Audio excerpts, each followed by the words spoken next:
یوسف آپ نے سنا ہوگا نا، یہ بڑا ظالم تھا۔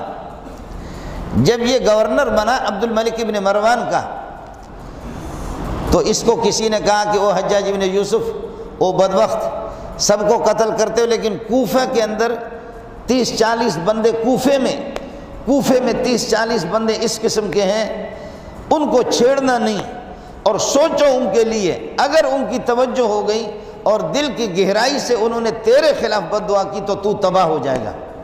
تو حجاج نے اپنے چمچوں کو بلایا، چمچوں کو بلانے کا مطلب مولوی بھی بلائے، کہا یار ان سے یہ جو کچھ اللہ والے فقیر لوگ ہیں، مسکین لوگ ہیں، ان سے بچوں کس طرح، یہ بد دعا دے دیں گے تو میرا ستیہ ناش ہو جائے گا، اللہ کے لیے بتاؤ۔ تو مولوی تو ہر جگہ ملتے ہیں، کیوں نہیں ملتے، وہ اسی زمانے سے ملتے، کرائے کے، مشورہ مفت کے مل جاتا ہے۔ اور بڑا آدمی وہ گورنر جب وہ بلائے، اب تو گورنر کو سمجھا تو دے کہ خدا کا حکم یہ ہے، لیکن یہاں گورنر اور خر یا کوئی وزیر بلاتا کہتے اس طرح کرو، مولوی اتنا بھی نہیں کہتا کہ یہ خدا کا حکم ہے ہم نہیں کر سکتے، اتنا تو بولو نا۔ بس مولوی خوش ہو گیا کہ تمام مولویوں میں مجھ پر نگاہ پڑ گئی کہ مجھے اکیلا جب بلایا گیا تو میں بہت بڑا بتو خان ہوں، تو نے لاکھوں انسانوں کے لیے تو کیسے فیصلہ کرتا ہے؟ اس کو یہ تو بتا دے کہ ہم اپنے صفوں میں فاصلہ چھوڑ نہیں سکتے، ایک وہمی چیز ہے۔ مسجد تو شاہی خاندان تو مسجد تو کبھی بھی نہیں آیا سعودی والا، لیکن ان کے تقریباً 200 کے لگ بھگ کو کرونا لگا، وہ مسجد تو آتے ہی نہیں ہے، ان کو مسجد سے کیا پڑا ہے؟ اینما تکونوا یدرککم الموت، جہاں بھی تم بھاگو موت آئے گی، بیماری آئے گی، موت کے اسباب آئیں گے، جہاں بھی تم رہو۔ یہ فلسفہ آج تک میرے نالائق کے سمجھ میں نہیں آیا کہ جو کرونا گھر میں نہیں جا رہا وہ مسجد میں آ رہا ہے، سوائے اس مولوی کی عقل پر ماتم کرنے کے مجھے اور کچھ سمجھ میں نہیں آ رہا۔ اس پر ماتم کرو کہ اس بدبخت نے کیسے ان کو یہ ہے کہ یہ سارے قرآن اور احادیث کو اس نے کیسے وہ فاصلہ رکھو۔ آج تک کسی اخبار میں پڑھا کہ بیوی سے بھی ذرا دور رہو؟ کس وزیر نے کہا ہے؟ عطا اللہ نیازی اگر آ جائے تو ہمارے وزیر اعظم سینہ ملائے، اور مولوی صاحب آ جائے تو وزیر اعظم کہتے ہیں یہ کوئی نہیں اپنا اس طرح کہتے کہ اس کو چھوؤ کسی طرح لیکن مجھ سے ہاتھ نہ ملاؤ۔ یہ وہ سڑے ہوئے انڈے ہیں، یہ وہ گندے دانے ہیں، یہ وہ سڑے ہوئے انار ہے جو ہمارے اس میں معاشرے میں گھس گئے، جن کو ہم نے اپنے سر کا تاج بنا دیا۔ حجاج بن یوسف نے کہا کہ کیا کروں؟ تو کچھ صوفی صاحب بیٹھے ہوئے تھے، انہوں نے کہا کہ آسان طریقہ یہ ہے، یہ جو 40 بندے ہیں جو بددعا دیتے فوراً ٹھپ سے فوراً بددعاؤں کی لگ جاتی ہے، اس کا آسان طریقہ یہ ہے کہ ان کو حرام کھلاؤ، حرام حرام، پھر جتنے بھی یہ مولوی دعا کریں گے یہ صوفی، آپ کو بددعا نہیں لگے گی۔ تو حجاج نے پھر اس کی بکریاں چھینی، ان کے پاس بادشاہوں کے پاس ہوتا ہی حرام ہے سارا، جیسے جھوٹ بول کر کے دھندا بنا کر کے ملک سے کہ اتنا کرونا آیا، اتنا آیا، کہاں ہے؟ ٹھیک ہے چند لوگوں کو تو ہو گیا، شوگر میں روزانہ اس سے زیادہ مرتے، کینسر میں روزانہ اس سے زیادہ مرتے، ایکسیڈنٹ میں اس سے زیادہ مرتے، 2-3 مہینوں میں تیرے پاس مرے ہوئے کتنے لوگ ہیں؟ لیکن یہ جو کرونا ہے یہ تمام بیماریوں کا دولہا ہے، دولہا۔ یہ کینسر کو بھی یہ مقام اور یہ پروٹوکول نہیں ملا، یہ شوگر کو بھی یہ پروٹوکول نہیں ملا، یہ عزت جو ہے نا یہ کسی اور بیماری کو نہیں ملی، کرونا زندہ باد۔ تو حجاج کو کہا کہ حرام کھلاؤ، تو حجاج نے واہ واہ، اس نے دعوت کا اہتمام کیا، دعوت کا اہتمام کر کے اس میں بکری ذبح کیے اور سجی بنایا، بلوچی سجی، اور اللہ آپ کا بھلا کرے شنواری سجی، فلانے سجی بنا کر کے تختوں پہ رکھ دیا، اور بزرگوں کے بارے میں پتہ کیا کہ اللہ والے جن کی بددعا لگتی ہے وہ کہاں ہے، معلوم کیا فلان جگہ پہ، کہا کہ خادم چاہ رہا ہے کہ تمہاری زیارت ہو، خادم چاہ رہا ہے کہ آپ قدم بوسی فرمائیں، میرے ہاں آ جائے، مجھے خوشی ہوگی، میری سعادت ہوگی، میرے والدین کی نیک بختی ہوگی کہ تمہارے جیسے علامہ، تمہارے جیسے مفتی، تمہارے جیسے عارف باللہ، پیر طریقت، رہبر شریعت بدبخت جیسے تم لوگ آ جاؤ گے تو پھر آپ کو۔ اور بادشاہوں کے پاس آدمی جب جاتا ملا اس طرح ذلیل ہوتا ہے۔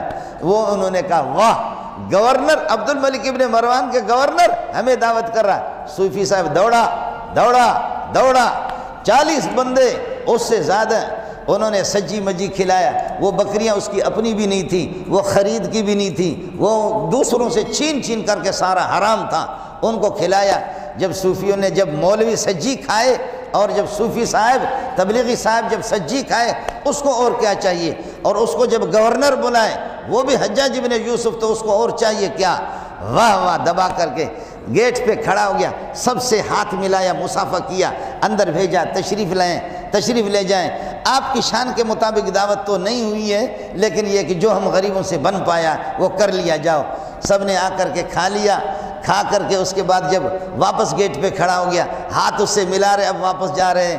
جب سب کو رخصت کیا تو اس کے بعد پھر ناچنے لگے، کہنے لگے کھٹیا کھیر سا ہو جمالو، کھٹیا کھیر سا ہو جمالو، ہو جمالو۔ لوگوں نے کہا حجاج خیر تو ہے، کہنے لگے بس ان سے خطرہ تھا، ان سے خطرہ تھا، ان سے خطرہ تھا، اور ان الو کے پٹوں کو ایسا حرام کھلایا میں نے کہ اب جو چاہوں گا میں، جو میں چاہوں گا وہی ہوگا، ملا کا کام نہیں ہوگا۔ ان کے جو بڑے بڑے مولوی تھے، بڑے بڑے صوفی تھے، ان کے جہنم میں نے پہنچایا، حرام پہنچایا۔ حرام خور جتنا بھی بد دعا کرے یا دعا کرے اس کی دعا نہیں لگے گی۔ میرے نبی نے فرمایا ماکلہ حرام وملبسہ حرام فانا یستجاب لہ، جس کا کھانا پینا حرام ہو وہ کچھ بھی کرے، گریہ وزاری کرے، اس کی دعا قبول نہیں ہوگی۔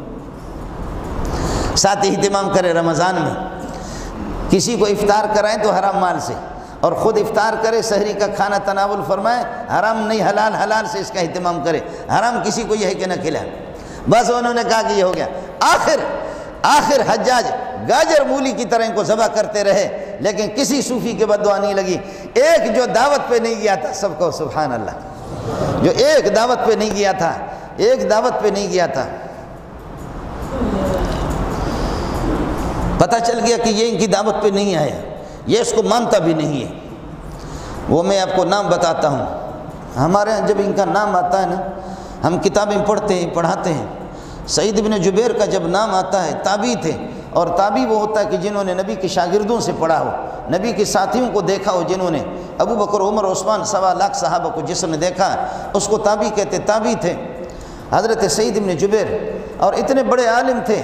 امام احمد بن حنبل کہتے ہیں اللہ حجاج بن یوسف کے ہاتھ شل کر دے، اللہ حجاج بن یوسف کو تباہ کر دے، ہے خدا اس کو غارت کرے۔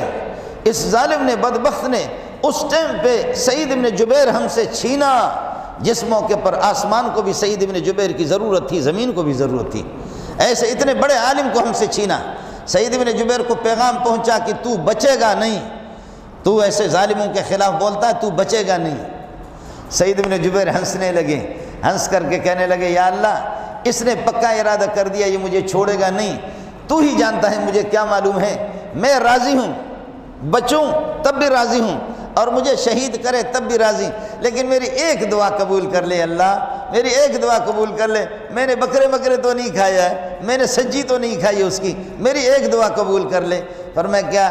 فرمایا کہ ایک دعا ہے میرا رب، میری قتل کے بعد میرا قتل آخری قتل ہو، اس کے بعد اس کو توفیق نہیں دینا، اللہ ایسی بیماری میں اس کو مبتلا کر لے، آسمان بھی دیکھ لے، زمین بھی دیکھ لے۔